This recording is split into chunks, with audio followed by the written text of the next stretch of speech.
séance est officiellement ouverte. Je suis heureux de vous souhaiter la bienvenue à notre caucus ouvert. Je suis Art Eggleton, sénateur de Toronto, coprésident du caucus, et je suis accompagnée de Claudette Tardif, sénatrice de l'Alberta. Cette initiative du caucus ouvert nous permet d'ouvrir nos portes aux Canadiens, aux parlementaires et aux médias. Nous voulons discuter de questions d'importance nationale. Cet effort est organisé par le caucus indépendant libéral, mais il est non partisan et nous avons aussi des gens d'autres groupes à l'occasion. Parce que nous encourageons tous les points de vue durant ces discussions.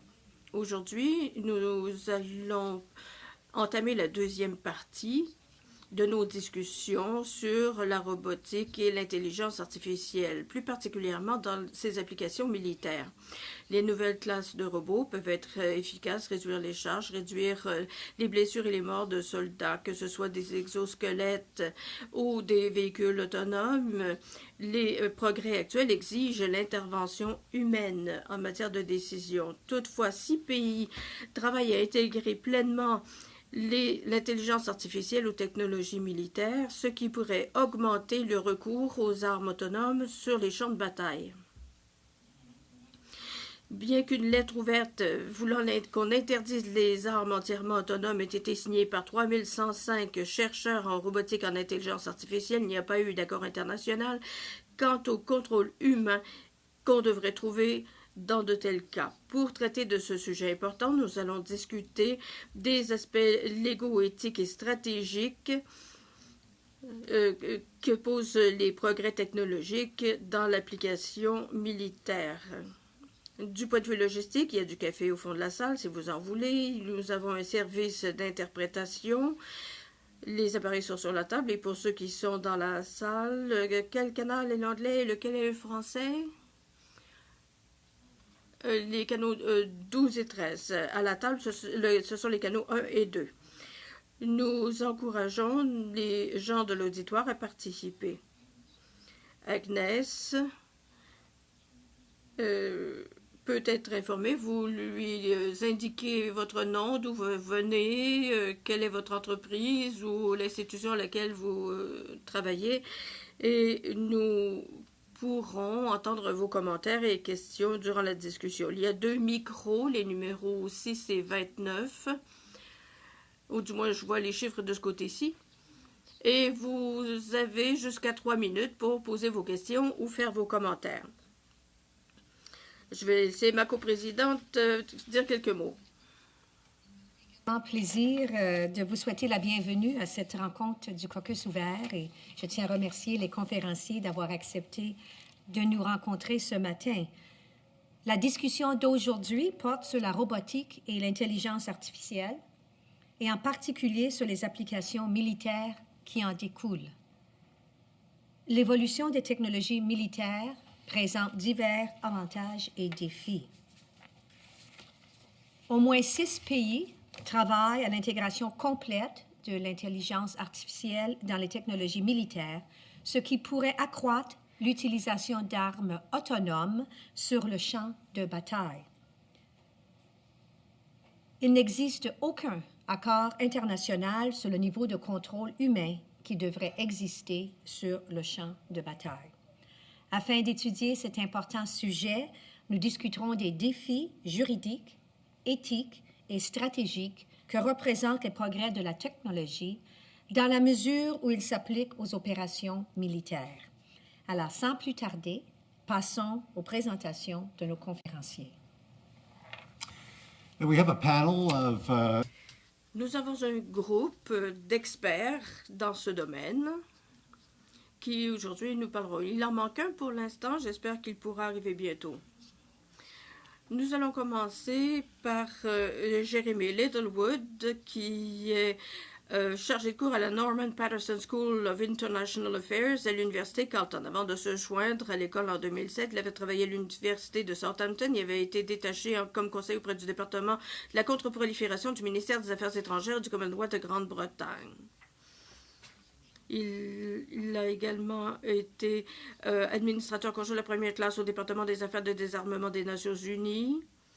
et membre des forces de Sa Majesté en Grande-Bretagne. Il est titulaire de doctorat et de baccalauréat de première classe de la Faculté des études de paix à l'Université de Bradford en Grande-Bretagne. Et à l'école Norman Patterson, il dirige la section du renseignement et des affaires internationales. Professeur Littlewood, je vous laisse la parole.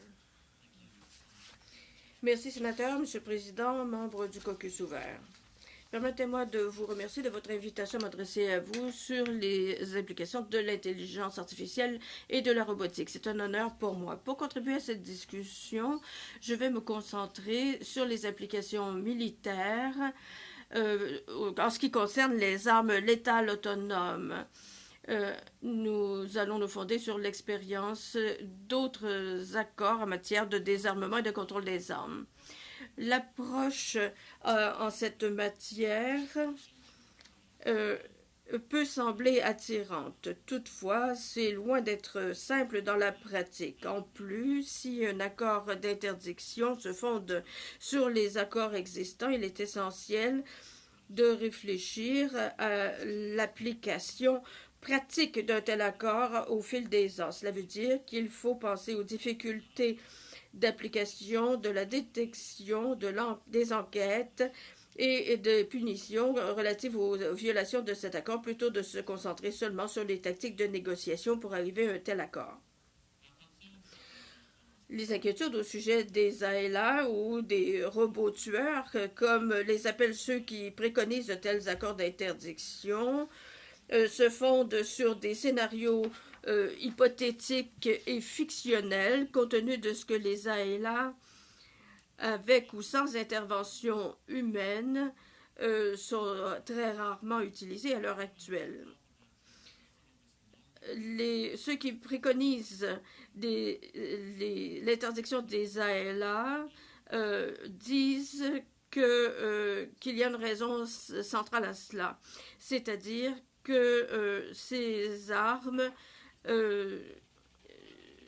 ne sont pas encore font partie de l'arsenal d'un grand nombre de pays.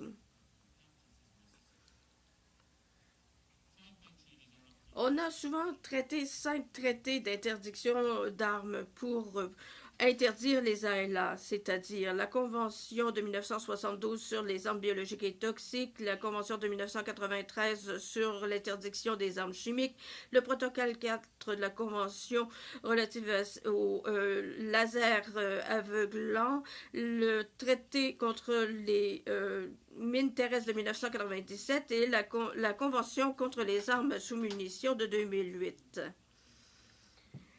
Il y a d'autres modèles qui pourraient s'appliquer, ceux des armes biologiques et toxiques et celui des armes à sous-munitions.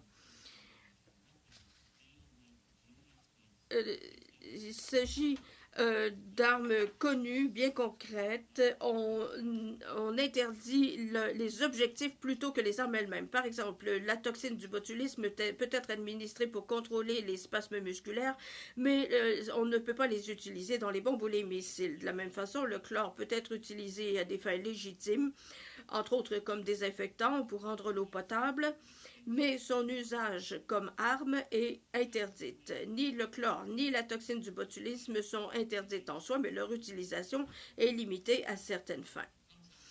Par contre, le traité contre les mines terrestres et les armes à sous-munitions traite d'armes bien définies. Quand on parle de caractéristiques aussi définies, on ne pourra pas procéder de la même façon pour les armes autonomes.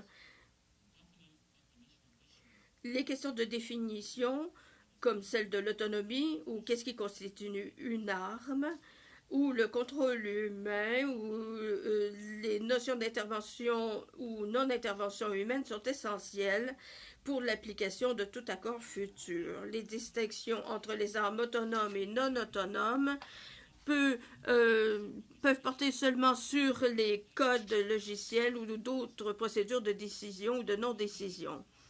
Toutes ces questions sont déjà bien connues.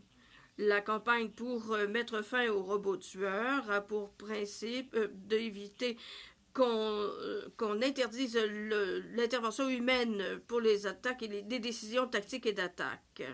Cela signifie on sait que la robotique a différentes utilisations. On ne parle pas d'une technologie, d'une plateforme ou de connaissances ou de biens qui ne sont contrôlés que par les États ou par les militaires.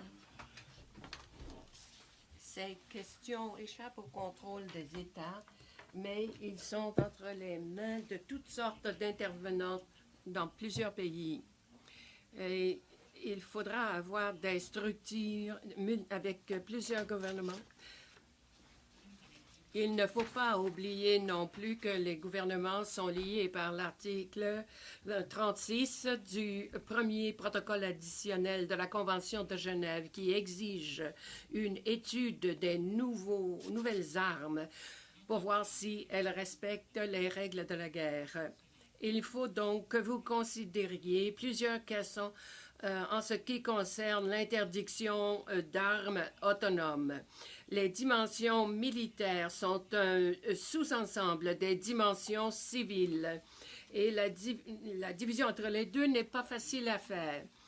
L'utilisation dans des opérations militaires va évoluer avec le temps et comprendre le maintien de la paix, la recherche et sauvetage et les missions humanitaires. Les systèmes autonomes ont la capacité de servir à toutes sortes de scénarios. Il faut reconnaître que les interdictions préalables ne sont pas toujours fructueuses. Les interdictions de balles explosives ont réussi, mais les efforts visant à empêcher la guerre sous-marine et les bombardements aériens de villes n'ont pas réussi. Les mécanismes dont seront assortis les accords possibles doivent tenir compte de ces situations. Un traité qui interdit les ALA est probable et va probablement ressembler au protocole de Genève. Il n'y aura pas deux solutions simples qui pourront être acceptées par beaucoup d'États. Le scénario le plus probable, c'est l'établissement d'une série de principes qui exigerait, entre autres, l'étude des nouveaux systèmes d'armes et le respect d'accords existants. La coalition a bien exposé la situation, mais je n'aime pas les approches qui se concentreraient uniquement sur le traité. Une approche évolutive qui comprendrait des contraintes et des ententes normatives, des codes de comportement et des approches nationales et régionales pourrait être mieux à même de contrôler l'utilisation future des armes autonomes. Merci beaucoup. Nous avons maintenant Ian Glenn. Principal de la technologie et propriétaire de ING Robotic Aviation Inc. Depuis 15 ans, sous la direction de M. Glenn, ING intègre et invente de robustes systèmes de véhicules aériens sans pilote. L'entreprise fournit également des services dans le monde entier dans des conditions rigoureuses. En tant que pionnier des drones industriels, M. Glenn a créé de nouveaux marchés et capacités et introduit les UAV dans les secteurs des ressources, de l'agriculture, de la foresterie, des services publics, de la construction, de la défense et de la sécurité publique. Des prix nationaux et internationaux ont été décernés à M. Glenn et à son entreprise. De plus, M. Glenn est membre du groupe consultatif de l'aviation d'affaires mondiale Canada. Bienvenue. Welcome. Merci. C'est un véritable honneur pour moi que d'être ici aujourd'hui pour vous parler de ce sujet. Les défis pour les entrepreneurs et industriels, c'est de se trouver dans une situation où, comme on vient de le dire, il y a tellement de changements et d'innovations. Et il faut voir comment, en tant que nation, nous allons appréhender cette question afin d'avoir une certaine influence. Et moi, je construis des drones industriels, mais je suis plutôt un enfant de la guerre froide. Quand je suis sorti du Collège militaire royal, c'était avec nos troupes en Europe. Et donc, je comprends très bien ce que cela veut dire quand le Canada dit « nous allons faire telle chose ». Pendant de nombreuses années, je suis allée à l'école et j'ai fait de la signalisation et du génie mécanique. Et maintenant, je me trouve dans une situation où l'innovation s'accélère. Elle va beaucoup plus rapidement que les gouvernements ne peuvent le suivre. Et on vient de dire justement qu'il faut et penser, même si on ne peut pas le contrôler. Je voudrais vous dire un peu quelle est la situation dans le monde en ce moment. Et c'est aux États-Unis qu'on a mis des drones pour la première fois. En Afghanistan, on a eu plus de 30 000 heures de drones pour garder nos troupes en sécurité. Comment avons-nous fait cela?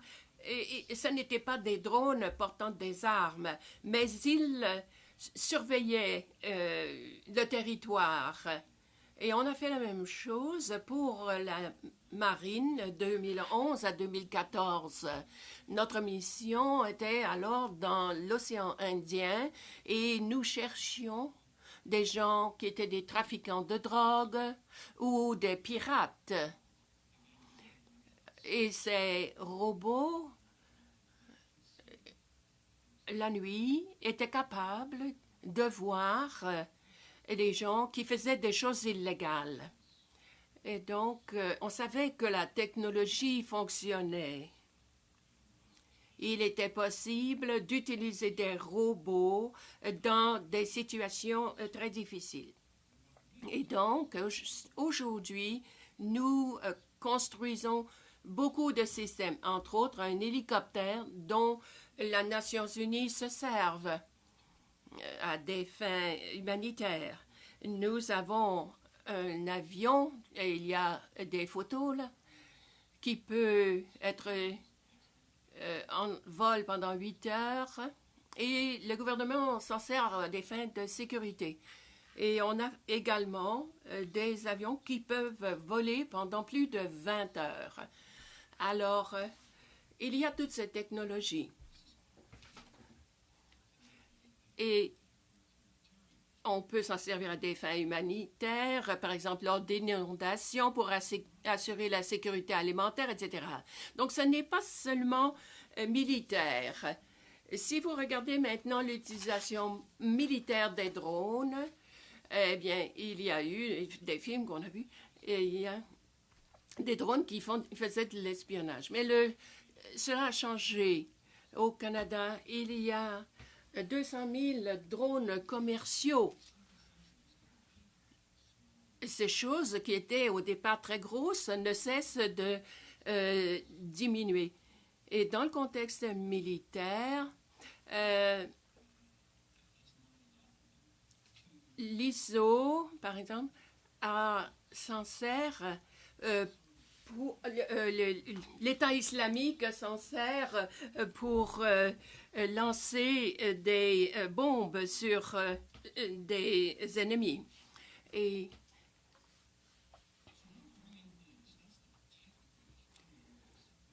il y a donc les gens innovent constamment. Et ce n'est pas seulement dans le domaine militaire, c'est partout.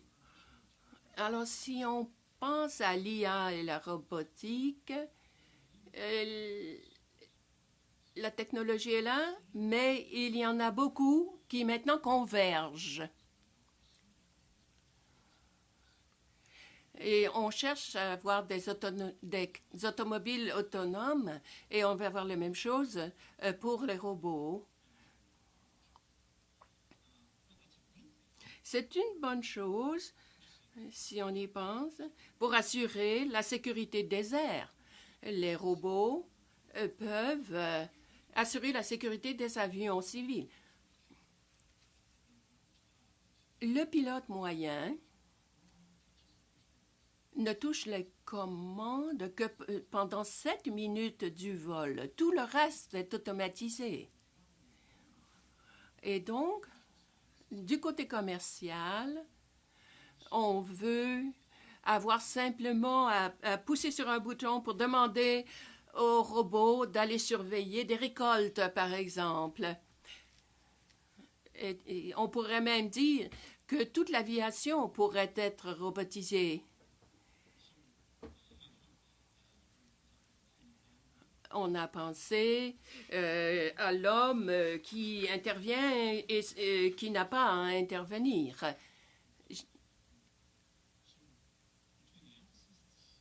Et donc, il y a les éthiciens, et les philosophes et les ingénieurs qui doivent se réunir pour penser à cela, pour qu'on comprenne bien quel comportement on veut autoriser pour ces robots. Et c'est le monde vers lequel on s'en va. Et dans de nombreux cas, on est déjà rendu là, mais on n'a pas fait toute la convergence. Nous pouvons déjà conduire, ou plutôt voyager dans des voitures autonomes, par exemple.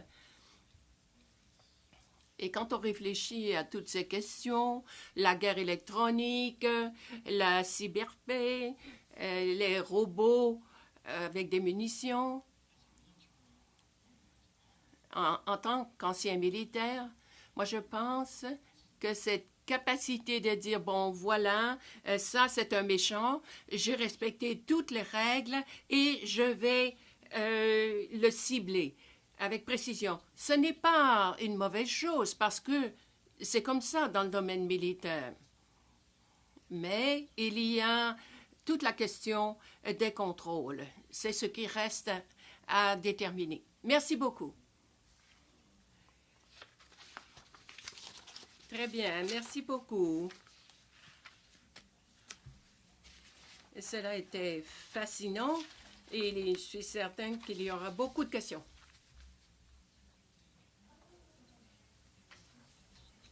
Postdoctoral à la faculté de droit de l'Université d'Ottawa. Monsieur Miller s'intéresse à la conception, à l'éthique et la gouvernance en robotique et intelligence artificielle. Et il enseigne l'éthique et la gouvernance de la robotique et de l'intelligence artificielle. À l'heure actuelle, il effectue de la recherche sur diverses questions d'éthique et de gouvernance liées à la conception en robotique et en intelligence artificielle. Il élabore des cadres fondés sur des principes philosophiques qui pourront servir à réaliser une évaluation éthique des technologies de robotique et d'intelligence artificielle dans le contexte de la conception d'appareils et d'établissement des politiques. Auparavant, il a travaillé comme ingénieur à la conception de procédés de fabrication de systèmes électroniques en aérospatial ainsi que d'équipements de télécommunications. Bienvenue, Monsieur Miller. Thank you very much, and thank you. Merci beaucoup et merci, sénateur Eggleton, de m'avoir invité aujourd'hui. Je voudrais le féliciter de cette initiative concernant l'IA et la robotique. Le gouvernement canadien est un peu en retard en ce qui concerne ce domaine, y compris les questions sociales et juridiques qui l'entourent. Mais il y en a beaucoup dans les universités, l'industrie et même au gouvernement qui recherchent ces questions, font des recherches en s'attendant à ce que le gouvernement intervienne bientôt. Je voudrais vous raconter tout d'abord une anecdote personnelle au sujet des beignes, si vous voulez, l'éthique et le génie, n'est-ce pas, canadien? Au début de ma carrière d'ingénieur, j'étais chargé d'une ligne de montage qui fabriquait des pièces électroniques pour des applications civiles, militaires et spatiales. La plupart du temps, je m'occupais de transistors. Un jour, j'ai remarqué dans une boîte de pièces quelque chose de différent. Ça ressemblait à un beigne. Et c'était comme un cercle avec un trou au milieu. Et quand j'ai demandé ce que c'était, on m'a dit que c'était une pièce pour une bombe téléguidée. J'ai beaucoup réfléchi à cela. En tant que jeune ingénieur, c'était la première fois que je me suis rendu compte de la connexion qu'il y avait entre les choses que nous construisons et les sociétés. Et c'était la première fois que je me rendais compte que mon éducation d'ingénieur ne m'avait pas bien préparé à étudier le lien qu'il y avait entre la technologie et la société. Et j'ai passé les 10 dernières années à faire des recherches sur cette conjonction, essayer de comprendre ce qu'on doit faire, quelles décisions on doit prendre en ce qui concerne les technologies, vu l'impact important qu'elles ont sur les sociétés. Je voudrais maintenant me concentrer sur une question éthique qui a dominé le débat depuis plusieurs années. C'est une question qu'on a déjà mentionnée, à savoir si l'on devrait faire de la recherche, développer et déployer les armes autonomes létales, ce qu'on appelle les robots tueurs. J'aimerais souligner quelques éléments clés de ce débat, reconnaissant qu'il y a évidemment beaucoup de nuances et complexités. Tout d'abord, soyons clairs en ce qui concerne la technologie qui fait l'objet de ce débat. On en a déjà eu des descriptions, mais je vais vous donner également mon opinion. Nous réservons l'expression arme autonome létale pour les robots capables de prendre même la décision d'utiliser une force létale sans intervention d'un être humain. C'est différent des armes télécommandées qui exigent qu'un être humain appuie sur le bouton.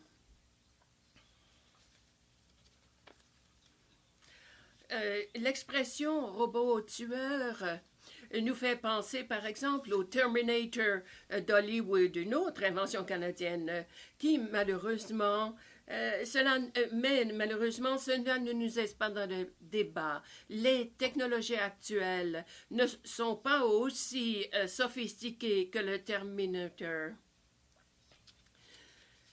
Le fait est que les technologies actuelles nous permettent de concevoir un système d'armes militaires qui pourrait chercher et cibler quelqu'un sans intervention humaine.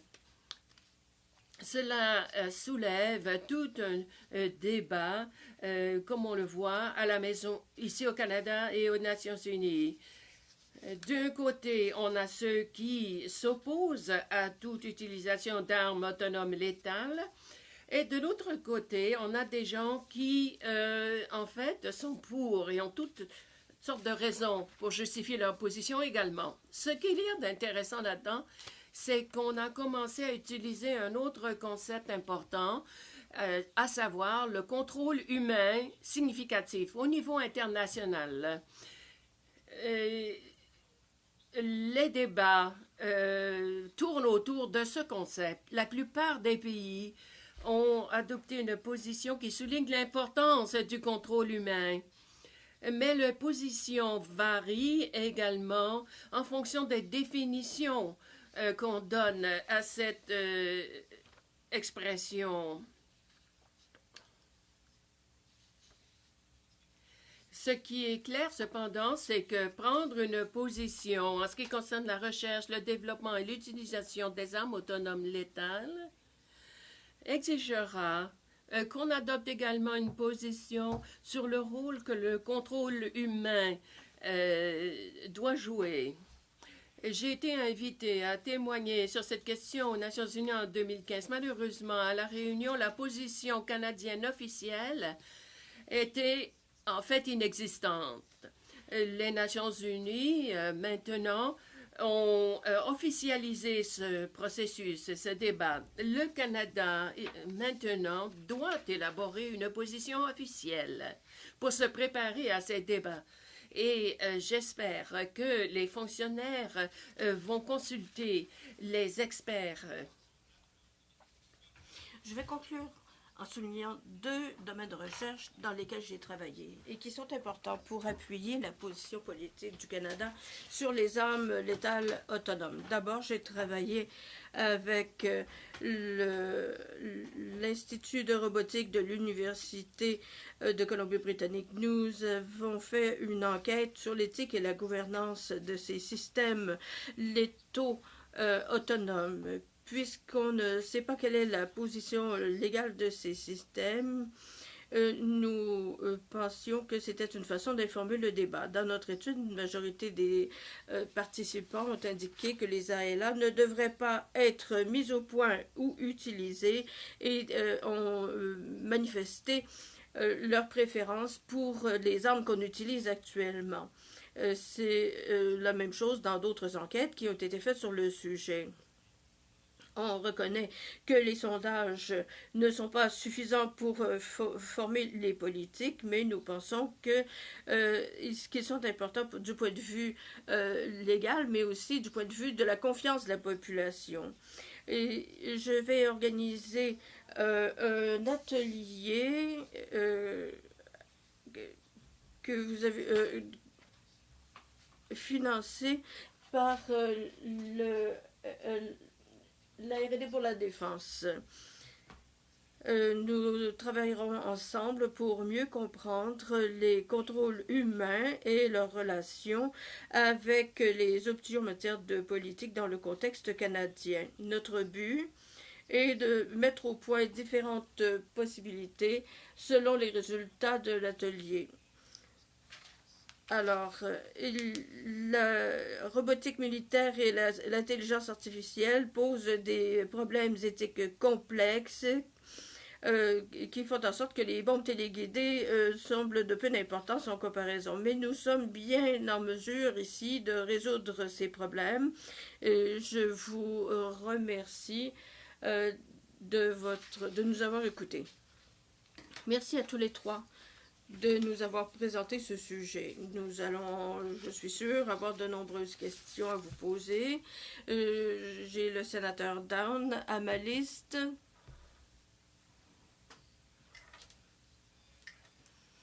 Et encore une fois, je rappelle aux gens de notre auditoire qu'Agnès peut prendre vos noms et vous permettre de participer à la discussion. Nous allons commencer par le sénateur Mercer. Merci, Monsieur le Président. Merci, messieurs, de venir nous rencontrer. Je suis membre du comité permanent du transport et des communications. Nous faisons présentement une étude sur les véhicules autonomes et branchés. Dans toutes nos discussions jusqu'à présent, les applications militaires ne nous étaient pas venues à l'esprit. Mais maintenant que vous avez soulevé la question, je me demande comment nous pouvons nous protéger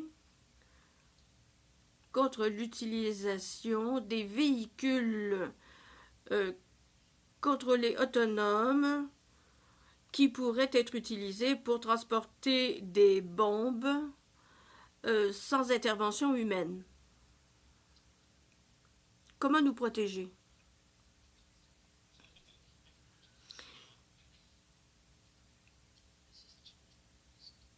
C'est le problème que nous posent les technologies pénétrantes, que ce soit les robots ou les automobiles.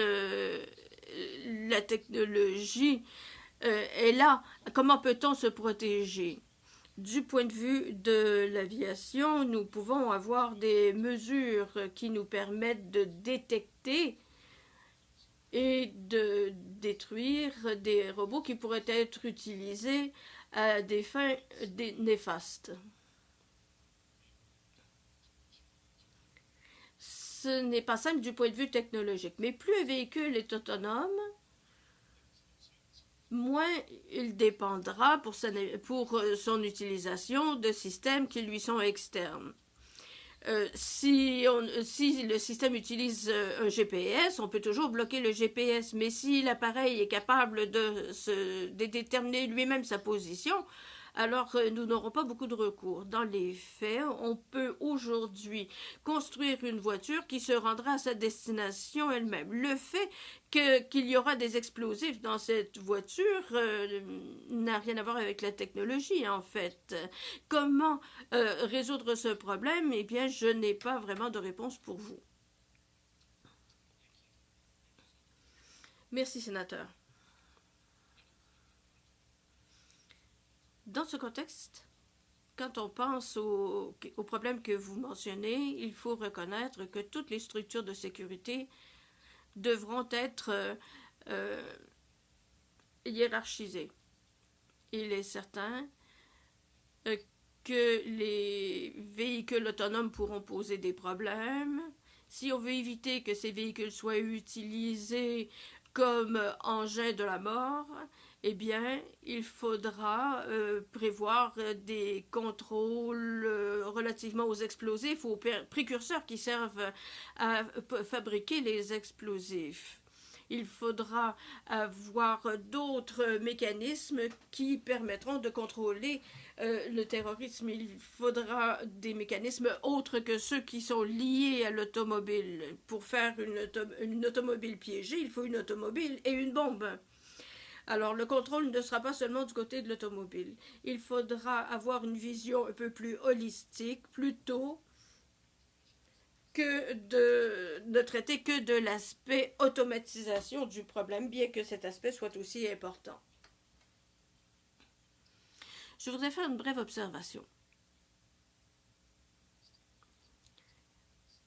Que ce soit cette technologie ou d'autres qui ont aussi été mentionnées, la technologie peut être utilisée à bon escient ou à mauvais escient. Si on veut se protéger contre des véhicules autonomes piégés, les problèmes seront les mêmes que pour se protéger contre des véhicules conduits par un humain dans lequel il y aurait des bombes. Eh bien, j'ai déjà posé cette question auparavant. Je ne suis pas certain que l'autonomie du véhicule nous donne une raison particulière de nous inquiéter du transport des bombes. À moins qu'on pense qu'il est très probable que quelqu'un attend quelque part que ces véhicules soient disponibles pour les utiliser à cette fin. Il faudra évaluer tous les avantages de la technologie en comparaison avec les mauvais usages qui pourraient en être faits, entre autres dans le cas des véhicules piégés. Il y a d'autres exemples également. On a fait les mêmes commentaires ou soulevé les mêmes préoccupations en ce qui concerne les petits drones de loisirs. Et maintenant, il y en a combien? Il y en a 200 000 qui sont en circulation. C'est donc beaucoup de possibilités d'abattre des avions si quelqu'un voulait se livrer à cette activité. Ces jouets sont de plus en plus perfectionnés et on a soulevé cette préoccupation en matière de sécurité aérienne également.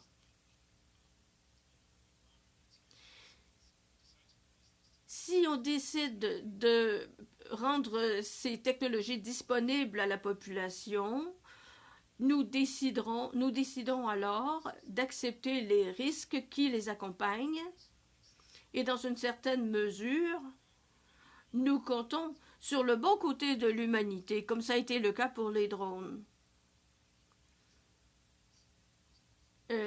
Nous n'avons pas constaté qu'il y ait eu d'actes terroristes pour lesquels on les a utilisés.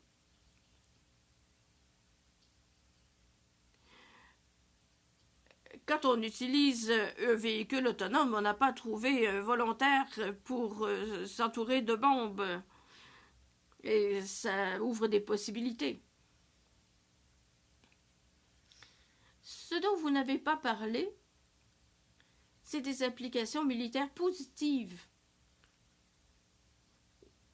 de l'utilisation des drones plus particulièrement. La semaine dernière, j'étais à bord de navires militaires sur l'océan et nous avons discuté avec les dirigeants et l'équipage de l'utilisation des drones pour la recherche et le sauvetage, pour pouvoir aller faire de la vérification plus loin en mer et augmenter le périmètre des recherches. C'est un élément sur lequel on ne s'est pas concentré. L'utilisation des drones, plus particulièrement, présente de nombreux avantages pour la recherche et le sauvetage, pour les opérations militaires, et puisque je suis coprésident du comité de l'agriculture, ces drones ont aussi énormément d'avantages en agriculture. L'aspect militaire est difficile à concevoir. C'est difficile de concevoir que ces appareils puissent être avantageux quand on pense aux inconvénients, comme dans le cas des véhicules autonomes piégés. J'ai eu l'occasion de discuter un peu avec mes collègues et nous avons fait voler des drones pour l'armée canadienne. C'est exactement ce que nous avons fait. Nous avons aidé à protéger nos troupes, et dans ce cas-ci, c'était des marins, en envoyant des drones pour identifier des navires qui servaient au trafic d'armes ou de drogue. Et pendant la journée, on a déployé des Sea King à l'appui de ces opérations. On a pu ainsi saisir plus de 2 milliards de dollars en drogue. C'est une bonne utilisation des drones en mer. Merci, sénateur, d'en avoir parlé.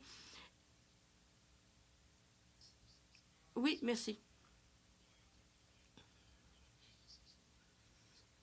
Quand je suis laïciste, je m'attends toujours à ce que les gens me demandent de leur taper sur les mains.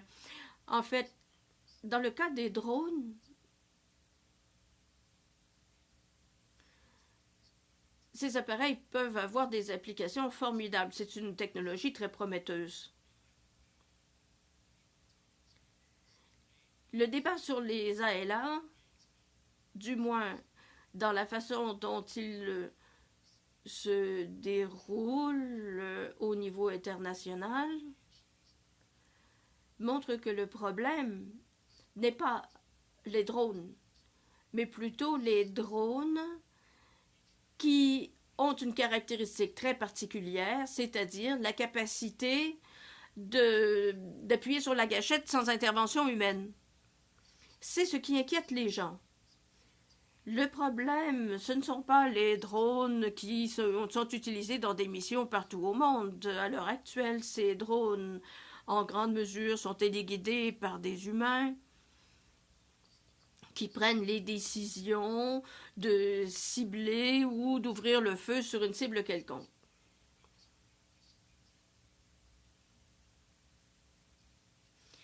Je voudrais simplement préciser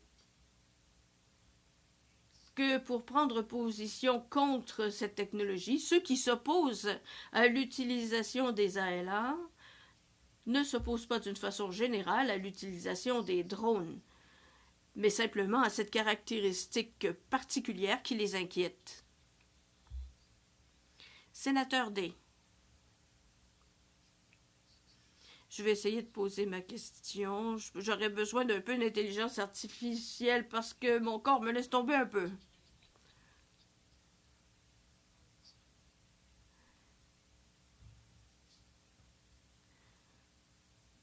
J'aimerais vos commentaires. Ma première idée, c'est l'importance des questions légales et sociales.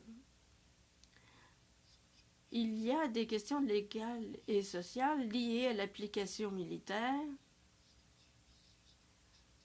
On sait que les États-Unis utilisent des drones pour abattre des personnes qui sont jugées par les États-Unis non souhaitables. Alors, ça, c'est l'aspect militaire. Vous avez parlé d'autres applications sociales ou commerciales. Où en sommes-nous? Les Nations unies ne peuvent pas traiter l'ensemble de ce dossier. Alors, où en sommes-nous en ce qui concerne les aspects légaux et sociaux pour s'aligner sur le côté commercial et militaire?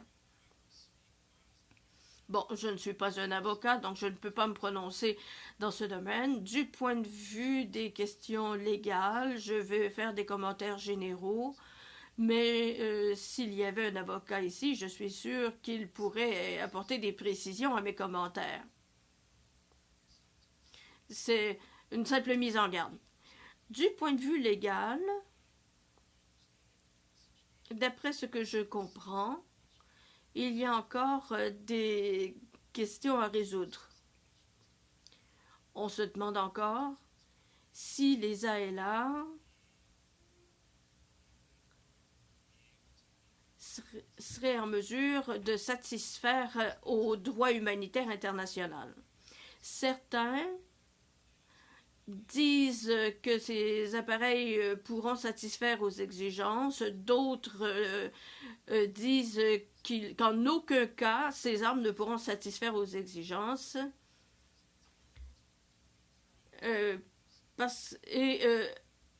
En vertu du droit humanitaire, les armées doivent satisfaire certaines conditions pour avoir recours à la force létale.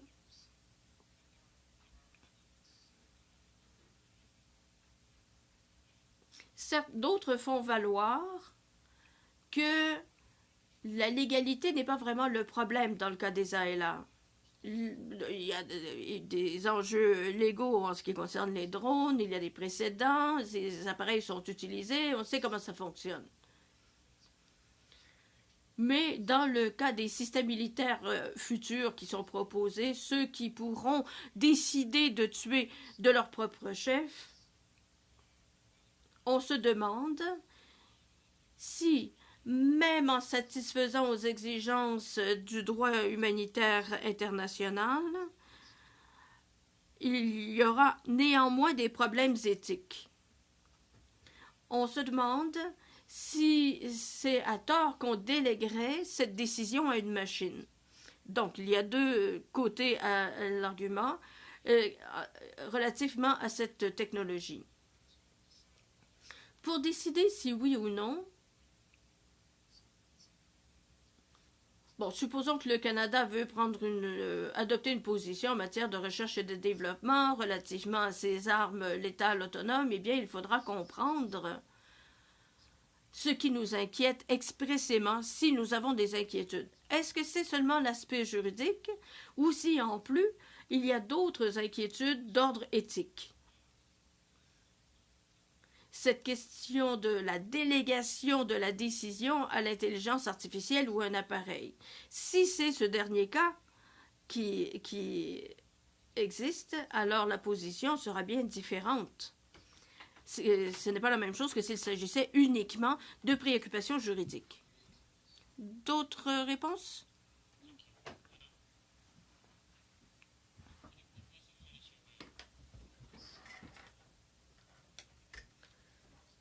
À moins que quelqu'un ait déjà décidé et préconise une interdiction de ces ALA ou qu'on en propose l'utilisation, la majorité des gens qui y ont réfléchi, qui ont écrit sur le sujet, essaient de voir quels sont les différents scénarios pour voir quelles seraient les conséquences. Dans les écrits, ce qui ressort clairement, c'est que autoriser l'autonomie d'une machine pour tuer un humain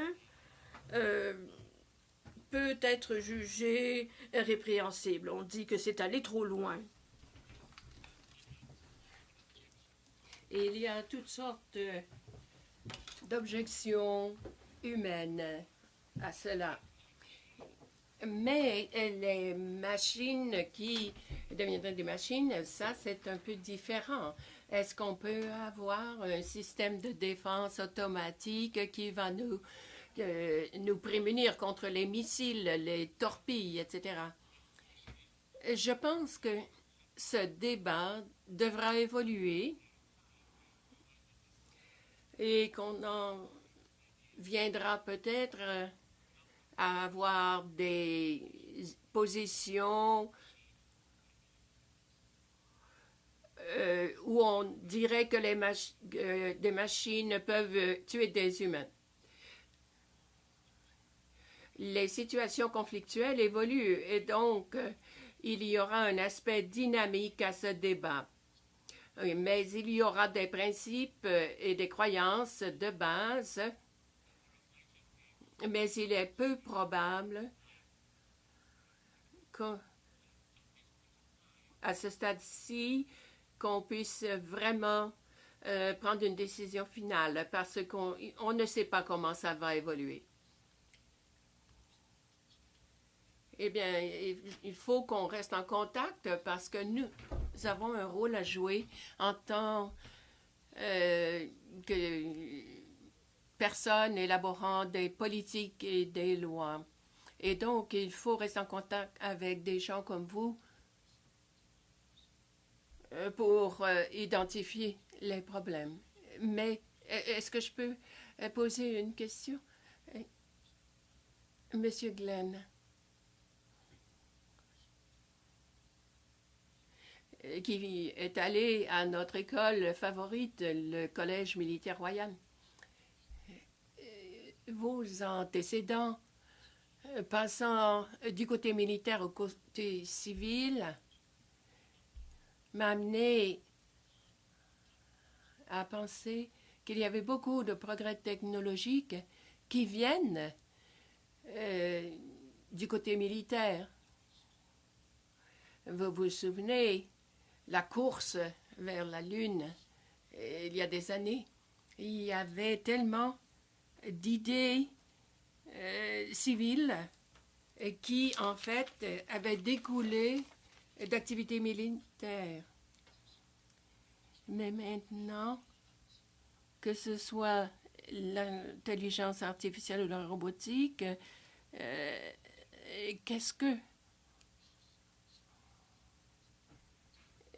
quelle est la dichotomie entre les deux?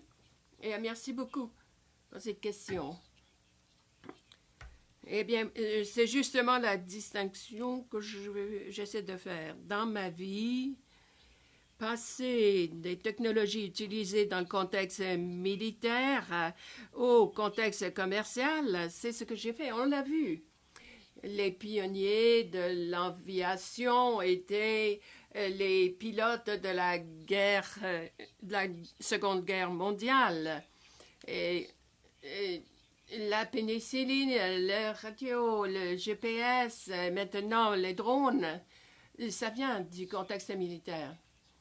Mais ce qui a changé, ce sont les facteurs du côté commercial.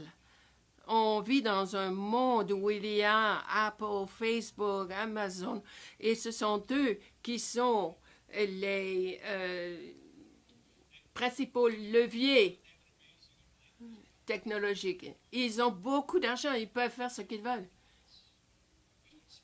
Pour ce qui est de notre propre défense, on a peu d'argent à dépenser. On n'est pas vraiment dans cette ligue-là. On a beaucoup augmenté dans le dernier budget pour l'innovation, mais tout est régi par des intérêts commerciaux. Les États-Unis et la Chine sont dans un contexte différent. L'Arabie saoudite a acheté, plutôt que le produit, un équivalent chinois. Le monde a beaucoup changé. Et donc, pour ce qui est du contexte militaire, c'est vrai, et c'est un terreau très fertile pour la technologie. Mais pour ce qui est de l'intelligence artificielle, cela est régi par les grands bailleurs de fonds au niveau mondiale, les États-Unis et la Chine. Et ça, c'est fascinant. Mais cela veut également dire que ce ne sont plus les États qui sont les moteurs de cette innovation, ce sont les multinationales. Et ces gens-là, ces multinationales, envoient leurs profits dans des abris fiscaux et personne ne peut les toucher. On ne peut pas les contrôler de cette façon. Je crois que maintenant, la technologie dépend des progrès dans le monde commercial et de leur motivation. On a eu des drones pour la surveillance, pour livrer des armes. Ça fait déjà un bon bout de temps qu'on a cela. Ce sont des techniques qui permettent de sauver des vies. Il n'est plus nécessaire d'envoyer un pilote avec un avion. Mais il y a également les exosquelettes qui ont certains avantages. Vous pourriez peut-être nous les mentionner. Mais il s'agit de voir jusqu'où on peut aller pour ce qui est des armes autonomes. Les robots tueurs, par exemple. On pourrait avoir une machine qui prendrait une décision. Mais est-ce qu'on doit interdire cela et dire non, vous ne pouvez pas avoir de machines qui prennent la décision d'envoyer des missiles? À quel moment allons-nous devoir céder un peu de notre contrôle humain? Est-ce qu'on devrait autoriser ce genre de choses? Dans votre pays, on semble s'en aller vers cela. Est-ce qu'on devrait faire la même chose au Canada? Grosse question. Nous allons commencer par vous. Oui, merci, sénateur. Je devrais peut-être préciser une chose. Je n'aime pas, moi, que les machines puissent tuer des machines sans intervention humaine. Mais on peut explorer la question. Je crois que à ce stade-ci, la plupart des États démocratiques de l'Occident ne prévoient pas vraiment que ce soit un laisser-aller total où les êtres humains seraient complètement retirés de l'équation. C'est très problématique pour les démocraties occidentales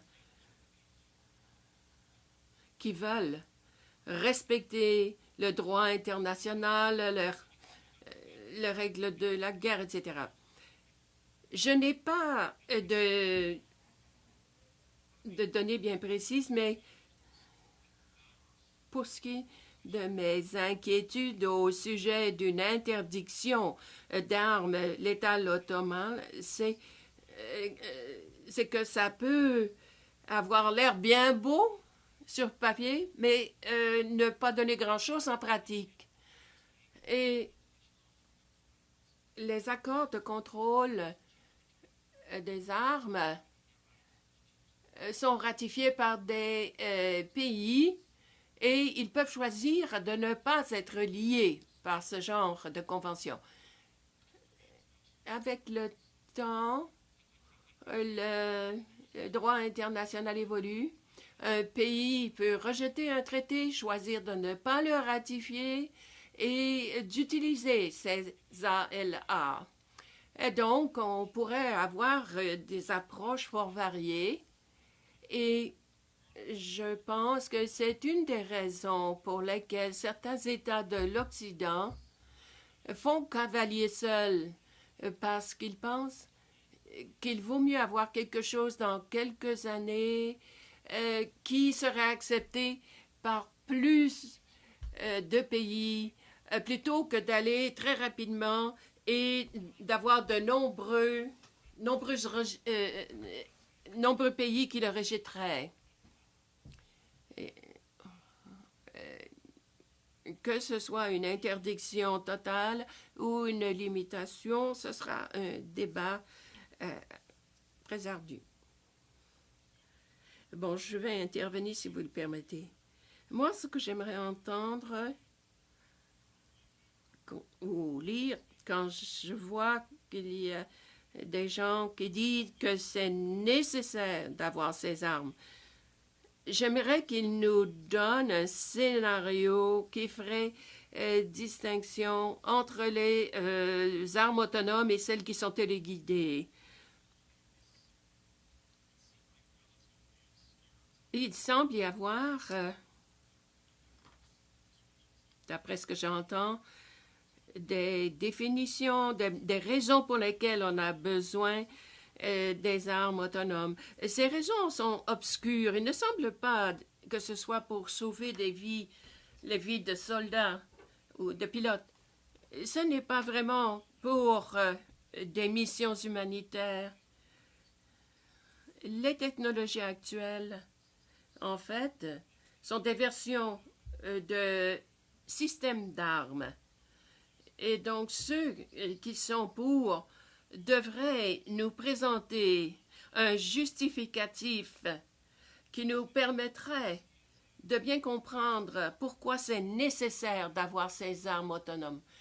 Parce que maintenant, les gens eux-mêmes semblent rejeter ce genre d'armes, et même les soldats. Quand on fait des sondages auprès de militaires, ils ne semblent pas être d'accord avec cette idée.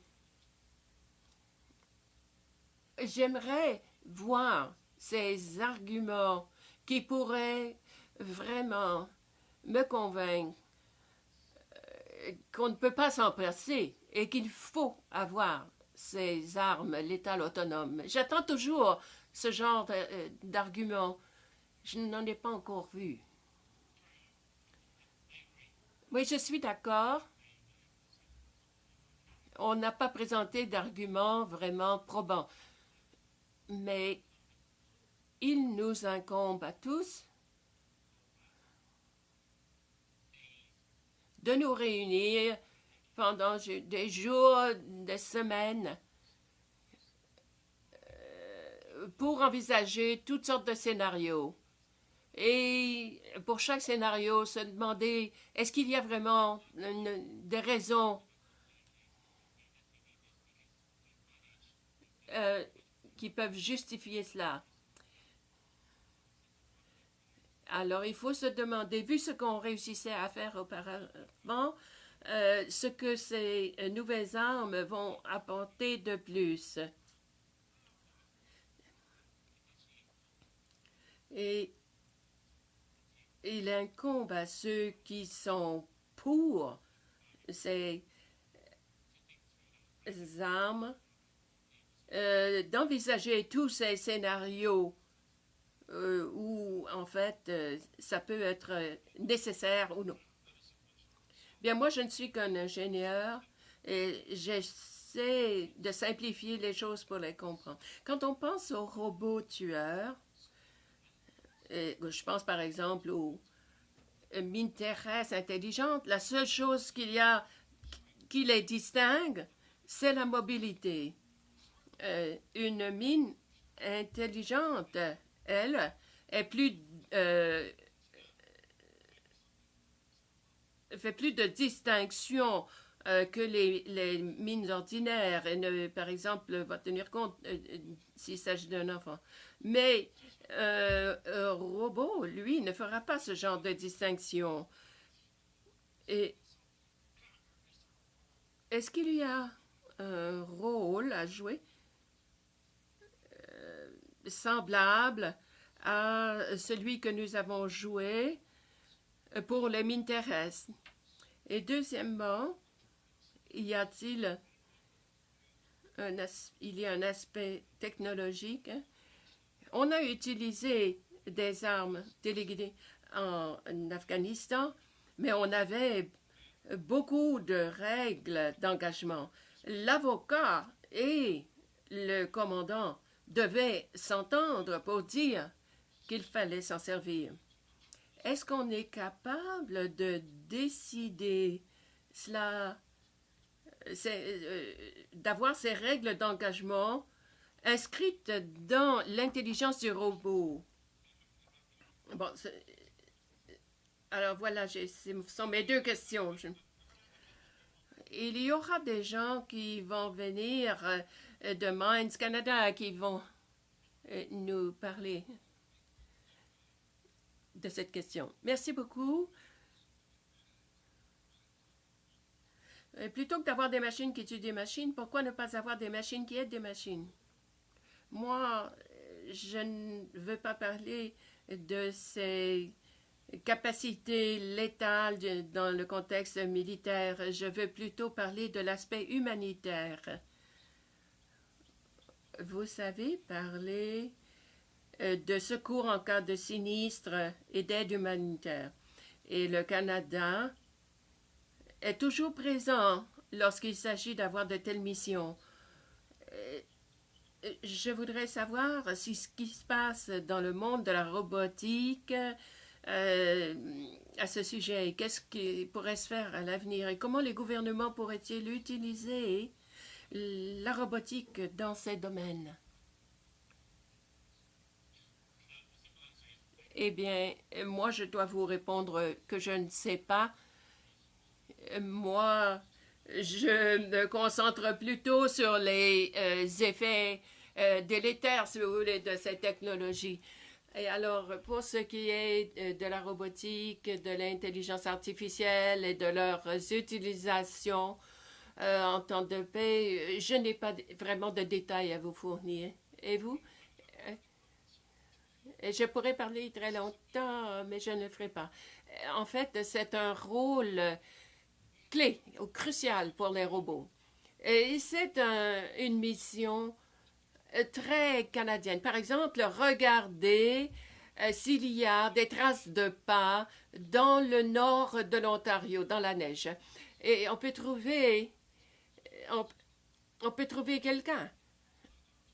En 5 heures, on est capable de faire la cartographie de 25 km².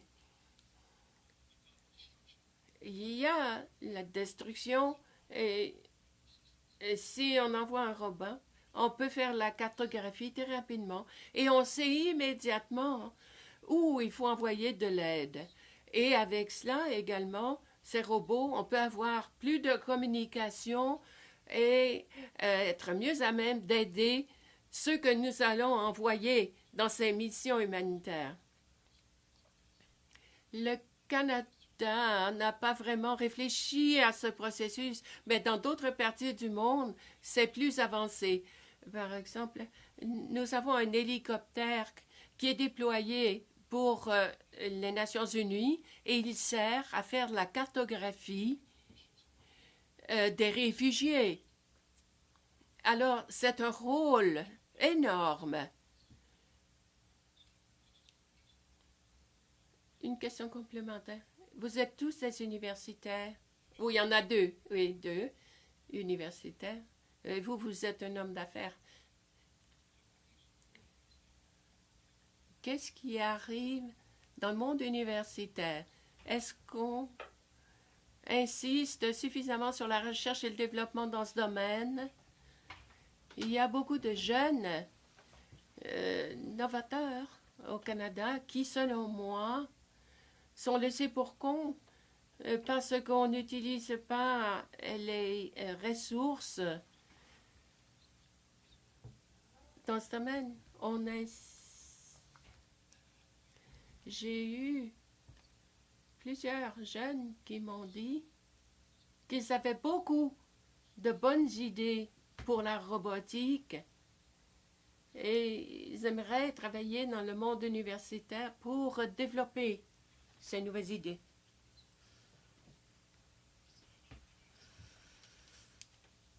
Je peux vous dire que dans les universités, plus d'argent, c'est toujours bienvenu.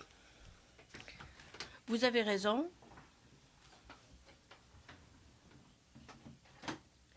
J'ai reçu de nombreux messages sur Twitter quand on a annoncé qu'on allait investir davantage dans la robotique et l'intelligence artificielle.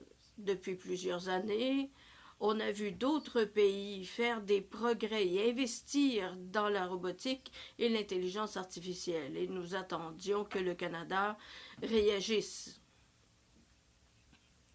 Plus il y a d'investissements, mieux ça vaut, mais bien sûr, il faut un juste milieu.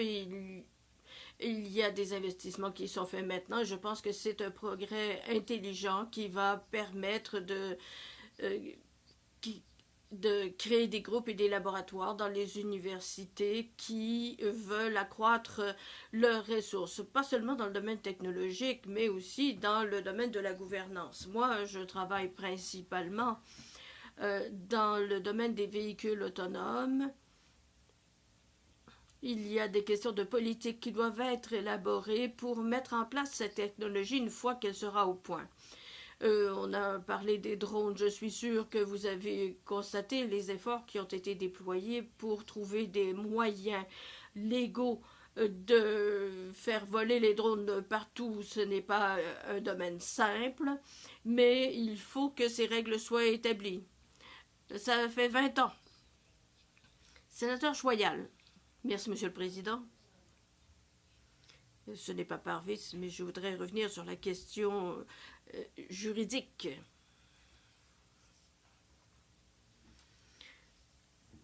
Le Canada a joué un rôle important précédemment dans des initiatives internationales qui n'étaient pas très populaires auprès des grandes puissances. Par exemple, le tribunal pénal de justice. Personne ne met en doute que cette initiative a eu de grands effets. Il y a eu aussi l'initiative contre les mines terrestres mise en place par le Canada. Ce ne sont pas tous les pays qui ont adhéré à cet accord. Chacun a ses raisons. Même chose pour d'autres initiatives qui ont été mises en place pour contrôler l'armement nucléaire. On ne peut pas empêcher les gens d'utiliser ces armes, mais au moins il y a une commission internationale qui exerce une surveillance sur l'utilisation et l'utilisation de ces armes qui sont tout à fait mortelles. Il me semble que le Canada devrait investir dans l'intelligence artificielle et faire preuve d'initiative dans ce domaine. J'ai félicité le gouvernement de ces initiatives. Le gouvernement canadien doit lancer un débat aux Nations unies pour en arriver à un traité international.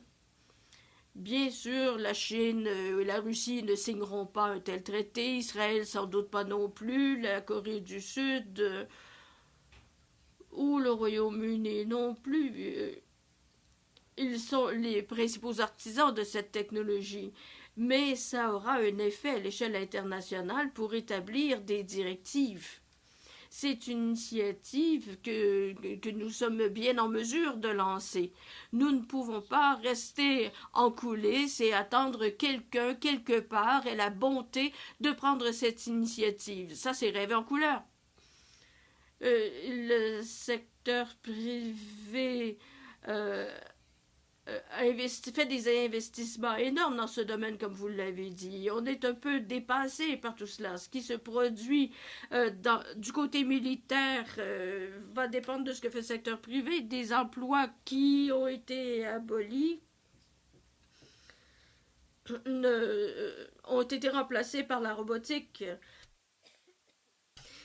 Cette nouvelle technologie crée de nouveaux défis. On ne peut pas s'attendre à ce que quelqu'un d'autre, quelque part, établisse les règles et qu'entre-temps, on puisse laisser les choses aller comme elles veulent. Le courant économique qui sous-tend ces progrès est tel qu'il faudrait au moins qu'on ait des directives publiques et que d'autres pays du monde puissent se rallier au mouvement. Sinon, ce sera une vraie jungle. Les grandes puissances dicteront les règles. Merci, sénateur.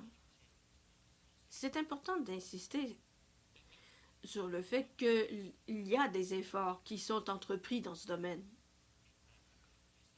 En fait, il y a un groupe d'experts gouvernementaux qui a été créé en décembre l'an dernier pour traiter des armes létales autonomes au terme des accords relatifs aux armements.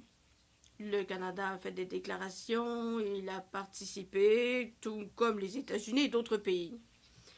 La Convention sur les armes traditionnelles a la réputation d'être le mouroir des bonnes idées ou un endroit où il n'y a que de très lents progrès, rarement dans une bonne direction. Et cela a donné lieu à d'autres traités, comme celui sur les armes à sous-munitions.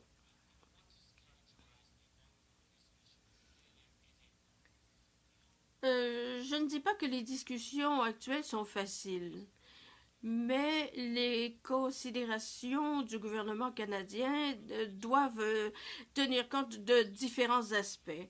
Il y a l'éthique, le contrôle des armes, la société civile, et tout le monde veut éviter la prolifération des armes.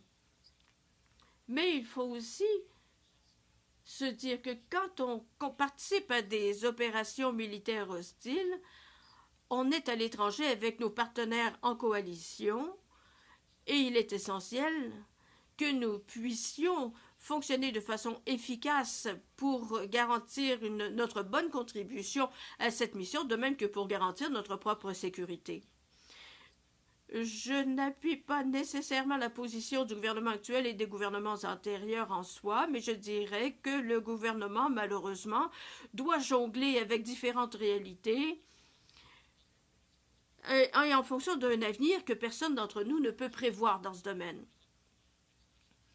Il y a des éléments internationaux importants, il y a des travaux éthiques en cours. Je ne veux pas porter de jugement personnel quant à la rapidité ou à la lenteur de ces travaux, parce qu'il y a différents points de vue sur le sujet. Oui, je suis d'accord.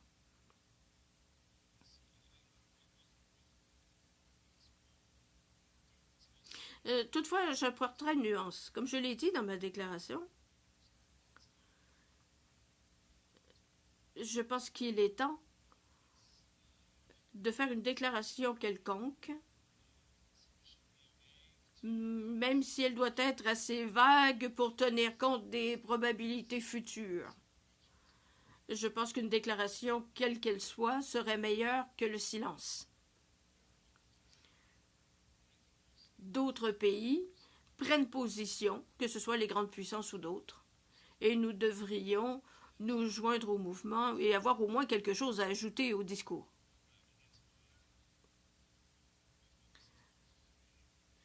Je pense qu'il faudrait insister sur cette motivation pour qu'il y ait une position politique établie.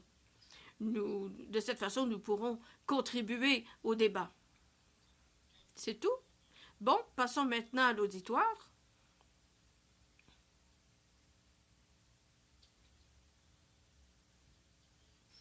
Nous avons 3 personnes qui auront 3 minutes chacune. D'abord, Paul Mannen.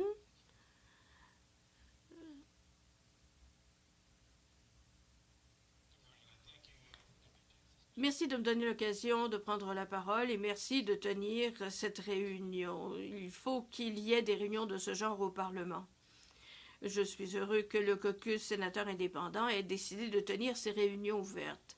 Je travaille avec Minds Action Canada. Je suis cofondateur de la campagne pour l'abolition des robots tueurs. Nous ne nous opposons pas à l'utilisation de robots dans le domaine militaire ou d'appareils autonomes, mais nous pensons qu'il y a néanmoins des limites qui ne devraient jamais être dépassées et il faut qu'on en débatte. Nos collègues au Royaume-Uni ont adopté le concept du contrôle humain pour discuter de ce qui doit être débattu ou non, quelle est l'autonomie qui est souhaitable et qu'est-ce qui est inacceptable. Deuxièmement, ces discussions sont en cours dans la communauté des droits humains. C'est une question qui touche le contrôle des foules, le contrôle des frontières, etc. Il y a donc des enjeux nationaux et internationaux en fonction d'une même technologie. Nous devons nous assurer de discuter des mêmes enjeux, de ne pas nous ramasser d'un côté à dire que ces armes sont tout à fait acceptables d'une part, mais que notre groupe dise qu'elles sont totalement inacceptables. Le contrôle des armes et le désarmement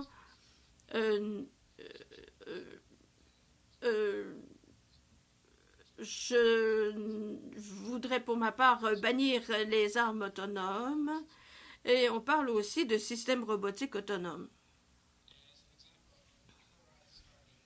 Avant de travailler dans ce domaine, il y a 20 ans, je travaillais dans le domaine des droits humains. Et je pense qu'il y a d'énormes possibilités d'utiliser la robotique pour aider les humains. Livrer l'aide humanitaire, par exemple. Dans mon domaine actuel, par exemple, les robots peuvent être très utiles pour éliminer les explosifs, par exemple. Il y a toutefois des limites que nous ne devrions jamais dépasser, c'est-à-dire tuer des gens. Qui prend la décision de cibler et de tuer? Je voudrais revenir sur ce qui a été dit. Il est essentiel que le Canada doit avoir une position. Nous sommes bien en mesure d'adopter une position. Nous avons d'excellents scientifiques. Nous avons des experts de renom en matière d'intelligence artificielle, des entreprises qui ont fait un très bon travail en matière de robotique et des ONG aussi qui s'intéressent au sujet. Si nous avons une discussion nationale ouverte, nous pourrons avoir la meilleure position au monde. Il n'y a pas vraiment de gouvernements ailleurs au monde qui ont vraiment des positions nationales. Il y a 2 gouvernements qui ont dit que c'est prématuré de parler d'une interdiction, d'autres ont dit que l'interdiction s'imposait et tous les autres se situent entre ces 2 positions. Aucun gouvernement n'a déclaré que ces armes sont absolument nécessaires. Les gens hésitent à se prononcer. Au Canada, notre organisation demande à ce qu'il y ait un vrai débat sur ces questions. Nous pensons que le gouvernement doit y participer, que ce soit le ministère des Sciences et de l'Innovation, de la Défense, de la Sécurité publique et d'autres également, pour discuter de tous les aspects de ce dossier. Il faut comprendre de quoi il s'agit.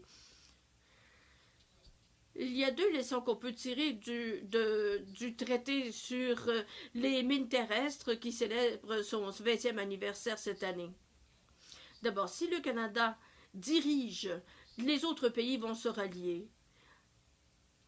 Nous pensons toujours que notre pays est trop petit, pas assez puissant, que notre économie est trop faible. Mais lorsque nous menons les troupes, les autres se rallient à nous. La plupart des pays sont d'accord avec nous pour l'élimination des mines terrestres, sauf à l'exception peut-être de la Corée du Nord. Au sujet des mines terrestres également, la leçon que nous avons tirée, c'est qu'il ne faut pas attendre qu'il y ait une crise internationale avant qu'on prenne des mesures. C'est pourquoi nous avons dit qu'il fallait une interdiction de précaution. Parce que les efforts sont trop grands si on attend que les armes aient été déployées, que ce soit les armes biologiques ou chimiques, on a démontré qu'il faut éliminer ces armes. Ça permet de sauver des vies, ça permet d'éviter la destruction et le chaos, mais ça permet aussi de sauver le Trésor national parce qu'on ne dépensera pas autant d'argent. C'est faisable.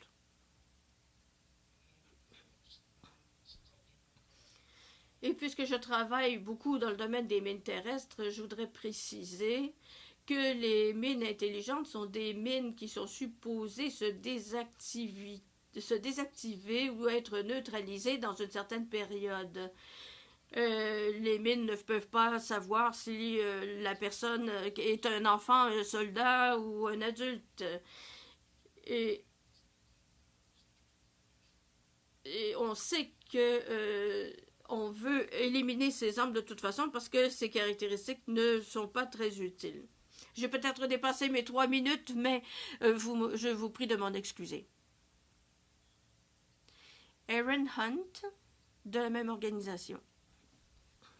Bonjour tout le monde.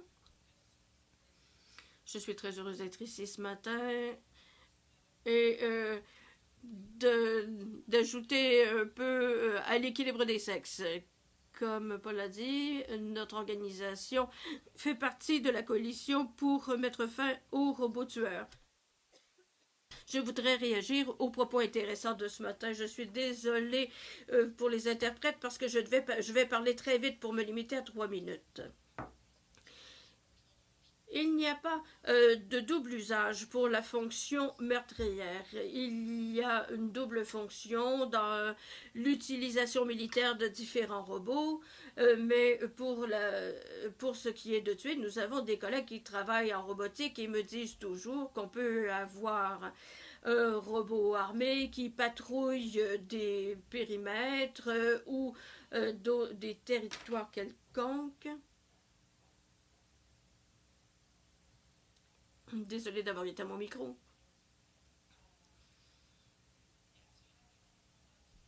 Alors, il y a des robots qui font de la patrouille et qui présentent des rapports aux personnes en poste.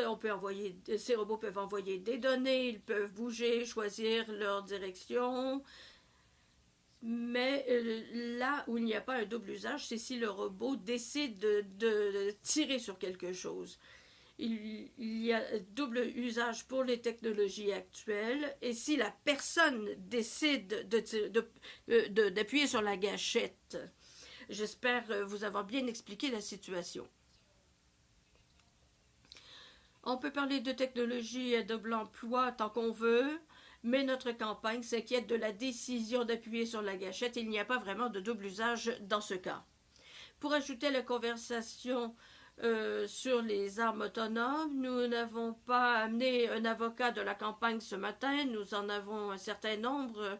Allez voir la publication de Human Watch à l'Université de Harvard. On a fait une excellente analyse des armes autonomes. Mais du point de vue légal, c'est une question de reddition de compte de proportionnalité. Si vous ne connaissez pas ce principe de la personnalité, on veut s'assurer que tous les dommages pour les civils soient proportionnels aux avantages obtenus. La distinction, c'est qu'on doit déterminer qui est un civil ou quelqu'un qui participe au combat. Et la reddition de compte, c'est que s'il y a un problème, nous savons qui a pris la décision et qui devra payer pour les pots cassés. M. Glenn a parlé du personnel militaire qui est bien formé pour prendre ces décisions difficiles. La position de la campagne, c'est que les armes autonomes et l'intelligence artificielle ne seront pas en mesure de prendre de bonnes décisions en fonction de normes juridiques. On a parlé d'opinion publique également, de l'importance de l'aval de la population. En fait, c'est une exigence juridique qu'il faut garder à l'esprit. Ça remonte à 2016, mais tous ceux qui connaissent le domaine savent que la version de 2007 est la plus récente. Vous avez posé une question au sujet de l'argent. Moi, j'aime bien parler d'argent. Les campagnes ont toujours besoin d'argent. En ayant une interdiction de précaution, on pourrait investir davantage dans des technologies qui aideraient la société, de même que l'armée. Ce qui est intéressant, c'est qu'une entreprise de Waterloo, ClearPath Robotics, c'est la première entreprise au monde à dire qu'elle était prête à travailler à la robotique. Son travail est de créer des robots qui s'acquitteront des tâches ingrates pour l'humanité. Cette entreprise a des contrats avec l'armée, mais s'est engagée à ne pas construire de système robotique autonome. Cette entreprise a été lancée par des gens qui sont à peu près tous de mon âge. Sénateur Joyel, vous avez parlé du leadership du Canada. Est-ce qu'il faudrait coucher ça par écrit? Professeur Littlewood, j'ai quelques questions. Pourquoi pensez-vous que ces débats approfondis qui doivent arriver n'arrivent pas? À campagne, je le vois, avec les universitaires et les gouvernements. Pourquoi est-ce que ça n'est pas inclus dans les débats? Et bon, voilà. Eh bien, je vais demander aux panélistes s'ils ont des réponses aux questions qui viennent d'être posées. J'aimerais répondre à une question.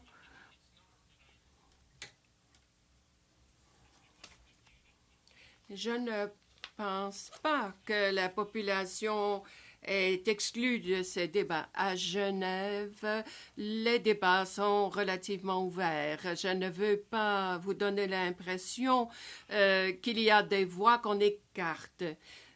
Mais ce qui me préoccupe dans cela, c'est qu'il y a l'aspect tueur. Et si on veut contrôler les armes au niveau international et juridique, à ce moment-là, il s'agira de limiter un code sur une plateforme ou un robot quelconque. Et on ne peut pas inspecter cela. On ne peut pas vérifier des choses physiques parce que cette fonction, ça n'est pas matériel. C'est inscrit dans le code du robot.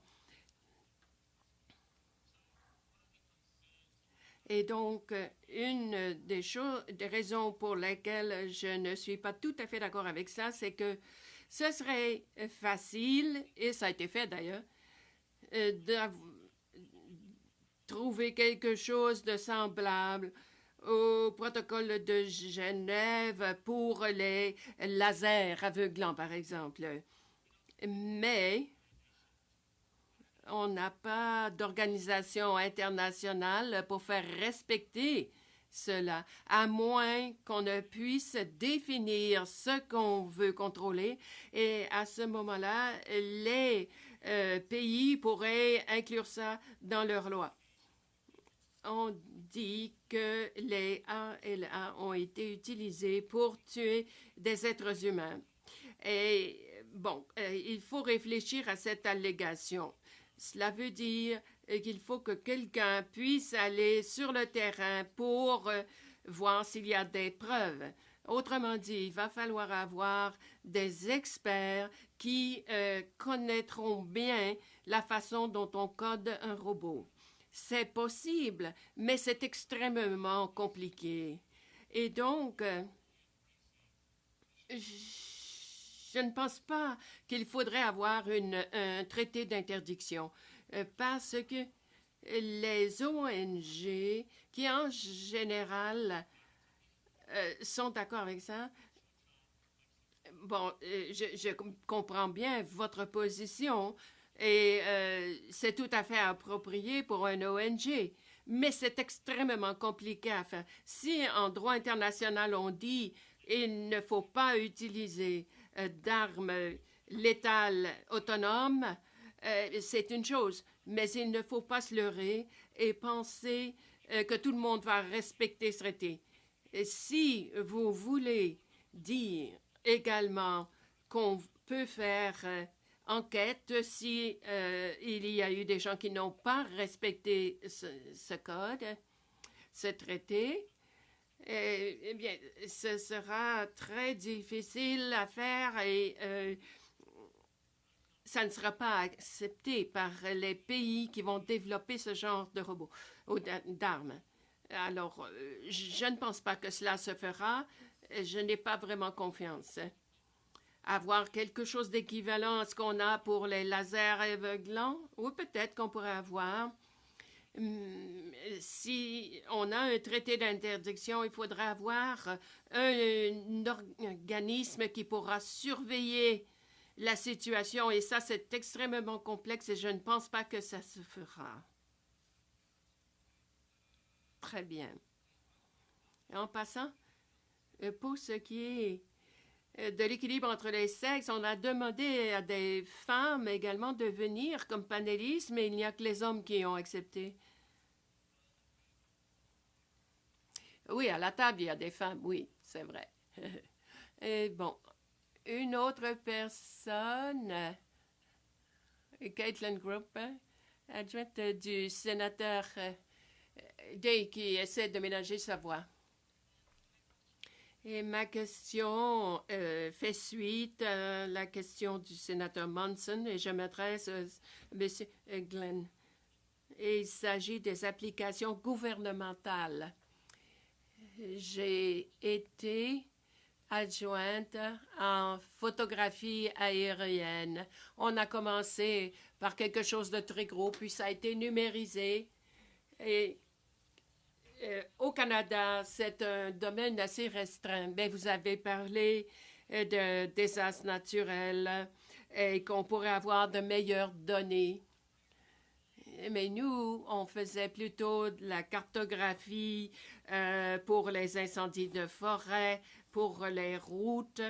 Et donc, on envoyait traditionnellement un avion avec un pilote et un photographe.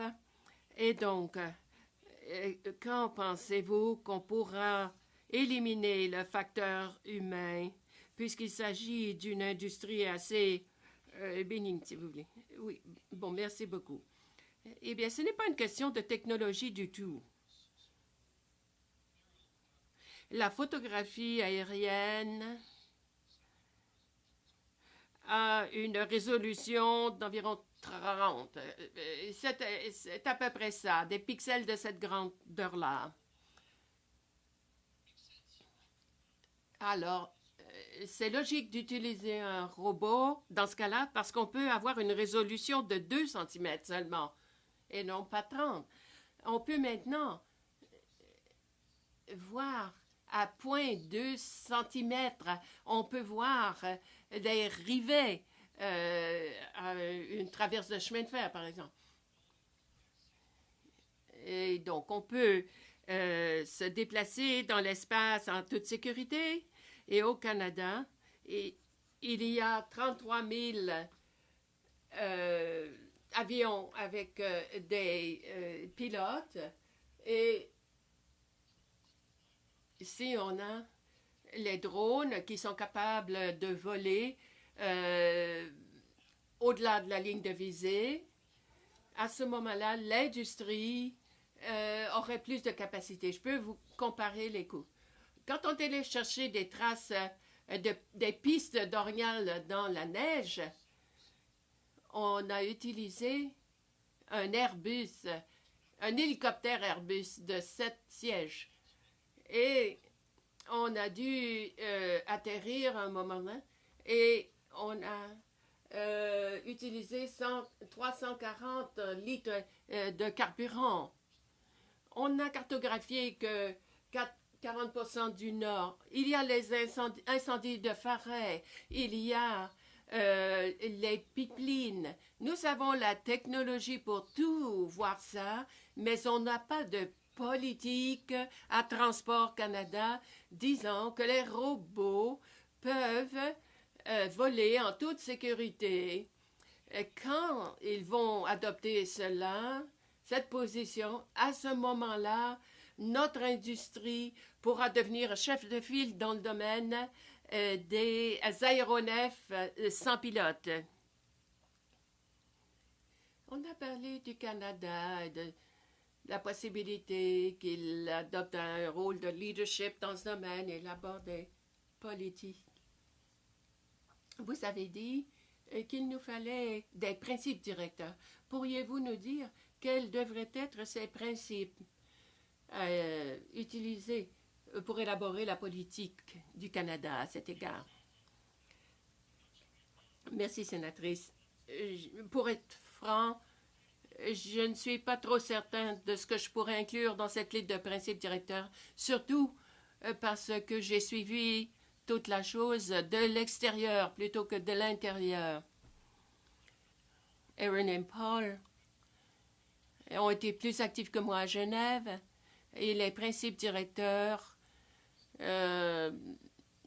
devront être établis en consultation avec la société civile et tous les intervenants. La sécurité publique, la défense nationale, le transport, etc. Et il faudrait également qu'il y ait des représentants des industries qui envisagent de développer de tels robots. Les principes de base, en fait, c'est de respecter le droit international. Mais ce n'est pas ce qui est en question ici. Et il y a des questions de proportionnalité, également de la capacité de faire des distinctions. Le Canada le sait, il y a beaucoup de gens qui sont d'accord avec ça. Mais après ces principes directeurs, il faut se demander comment est-ce que tout cela va fonctionner si on finit par avoir un traité. Et c'est là que ça va être difficile. Et c'est pour cela que j'hésite beaucoup. Nous n'avons pas été capables d'envisager tous les aspects du fonctionnement d'un tel accord, à moins que dans cet accord, on tire une ligne bien nette et qu'on espère que tous ceux qui le ratifient le respectent. Eh bien, les principes directeurs, ce sera difficile. Et ce que nous avons décidé de faire avec les fonds de recherche que nous avons reçus, c'était de réunir beaucoup de parties prenantes, dont celles que vous avez mentionnées. Et on aura des représentants de différentes agences. Nous avons décidé de nous concentrer sur la question du contrôle humain significatif. Et il s'agit de voir ce que c'est au juste et comment on peut entériner ça dans des accords. C'est un début. Les principes directeurs sont un objectif plus élevé peut-être, mais il faut tout d'abord voir ce que tous ces gens veulent dire par ces expressions qu'ils utilisent avant de penser à élaborer une politique. Mais il y a de l'espoir. Bon. Une autre personne de l'Assemblée, puis on va terminer. Andrew Phillips du bureau d'un sénateur. Du député Francis Drouin. Je travaille pour lui. Le comté de Glengarry, Prescott Russell. Ma question est la suivante. Comme il est possible que les armes autonomes arrivent dans 10 ans ou peut-être même seulement 5 ans, qui sera chargé de préparer les plans d'urgence ou les armes de défense contre ces armes autonomes? Est-ce que ce sera le secteur public ou privé?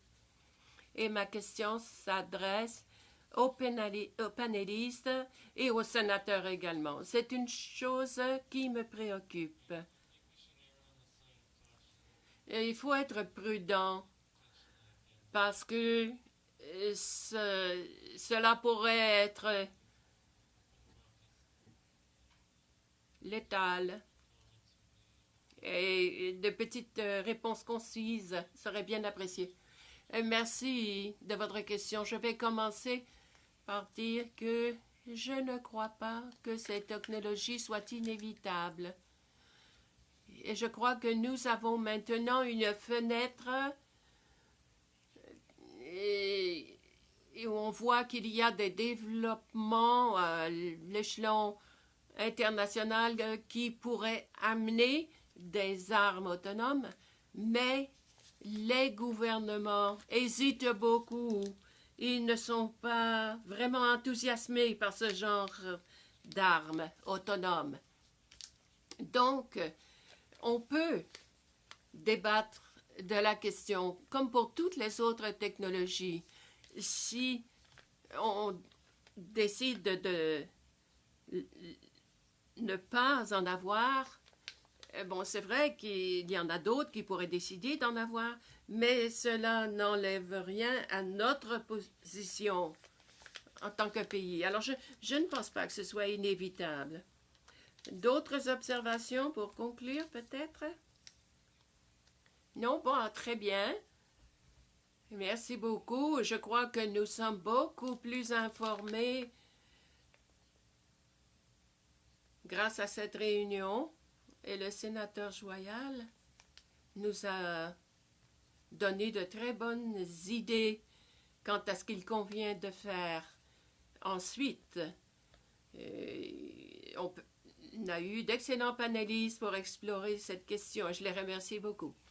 Eh bien, moi aussi, je tiens à remercier nos panélistes de nous avoir fait de bons exposés et d'avoir partagé vos connaissances avec nous. Merci. Et la séance est levée.